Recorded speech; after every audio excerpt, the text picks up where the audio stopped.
तर नमस्कार मित्रांनो, आकाश रिअल वर्ल्डमध्ये तुम्हा सर्वांचं स्वागत आहे। तर मित्रांनो, आज आपण शिकूया की साध्या आणि सोप्या पद्धतीमध्ये तेलुगू भाषेतील 10 गावठी शब्द आणि ते पण कोणासाठी बोलायचं किंवा कधी बोलायचं। तर मित्रांनो, तुम्हाला व्हिडिओ आवडला तर नक्कीच व्हिडिओ पूर्ण बघा आणि व्हिडिओला लाईक करा, चॅनलला सबस्क्राइब करा।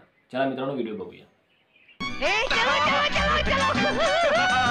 तर मित्रांनो, आपण मागील व्हिडिओमध्ये शिकलो होतो की पोरा, आपण आपल्या मित्राला म्हणतो की जा रे, याला तेलुगूमध्ये म्हणतात पोरा म्हणजे जा रे। तर मित्रांनो, तुम्ही पोरा न म्हणता तुम्ही वेलिरा असं सुद्धा तुम्ही म्हणू शकता। जसं वेलिरा म्हणजे जा रे, वेलिरा म्हणजे जा रे। मित्रांनो, वेलिरा आणि पोरा या दोन्ही शब्दांचा अर्थ एकच होतो, तो म्हणजे जा रे। जसं आपण कधी म्हणू शकतो की वेलिरा म्हणजे जा रे किंवा पोरा म्हणजे जा रे।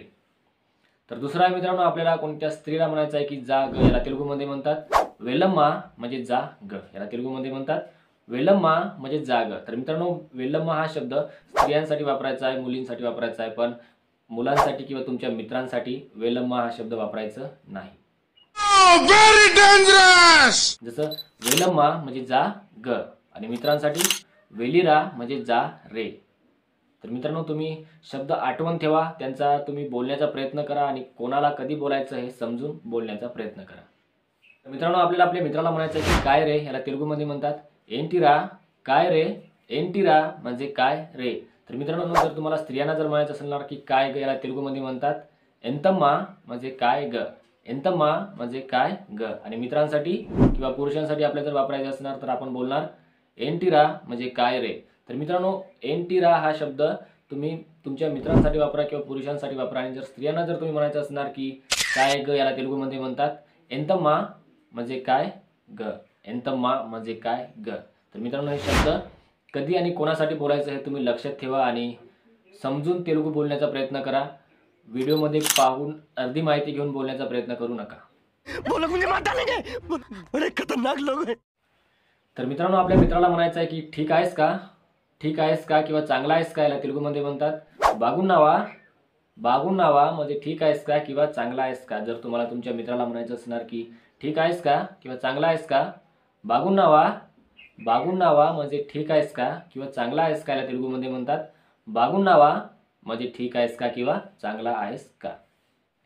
तर मित्रांनो, तुम्हाला तुमच्या मित्राला म्हणायचं असणार की तुझे नाव काय, याला तेलुगूमध्ये म्हणतात नीकू एम पेरू।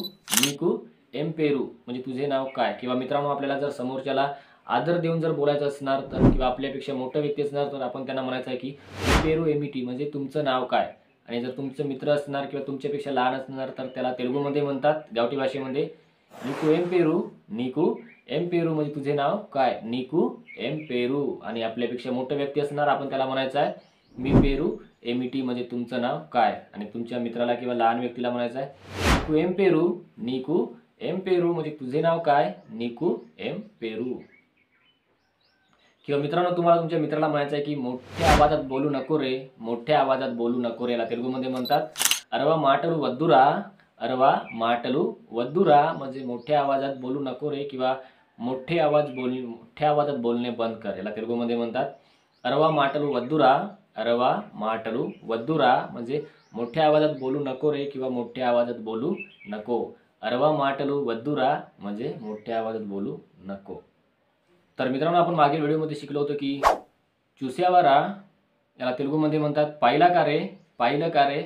तर मित्रांनो, तुम्ही चुस्यावारा न म्हणता तुम्ही चुस्यावा गा असं सुद्धा म्हणू शकता। जसं चुस्यावा गा पाहिलं का रे, चुस्यावा गा म्हणजे पाहिलं का रे, चुस्यावा गा म्हणजे पाहिलं का रे, याला तेलुगूमध्ये म्हणतात चुस्यावा गा म्हणजे पाहिलं का रे।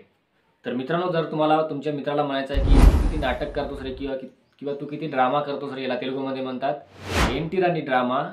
एंटिरानी ड्रामा म्हणजे तू किती नाटक करतोस रे किंवा तू किती ड्रामा करतोस रे, याला तेलुगूमध्ये म्हणतात एंटिरानी ड्रामा। एंटिरानी ड्रामा म्हणजे तू किती नाटक करतोस रे किंवा किती ड्रामा करतोस रे। तर मित्रांनो, आजच्यासाठी एवढंच। मित्रांनो, आज आपण शिकलो की कोणाला कोणता शब्द वापरायचा। जसं एंतम्मा म्हणजे हा शब्द आहे स्त्रियांसाठी, एंटिरा हा शब्द आहे पुरुषांसाठी किंवा मुलांसाठी। आणि मित्रांनो, वेलम्मा म्हणजे जाग हा शब्द आहे स्त्रियांसाठी आणि वेलिरा म्हणजे जा रे हा शब्द आहे मुलांसाठी। तर मित्रांनो, तुम्ही हे शब्द बोलताना कोणासाठी बोलायचं हे समजून बोलण्याचा प्रयत्न करा आणि व्हिडिओ पूर्ण बघा। आणि तुम्हाला तेलुगू भाषेमध्ये काय शिकायचं आहे हे मला कमेंटमध्ये नक्की सांगा, म्हणजे मी तुमच्या इच्छेनुसार व्हिडिओ नक्कीच बनवणार। तर तर ठीक आहे मित्रांनो, भेटूया पुढे व्हिडिओमध्ये. आजच्यासाठी एवढंच. व्हिडिओ आवडल्यास व्हिडिओला लाईक करा, चॅनलला सबस्क्राईब करा. आज आपण शिकलो की तेलुगू भाषेमधील 10 गावठी शब्द. धन्यवाद मित्रांनो.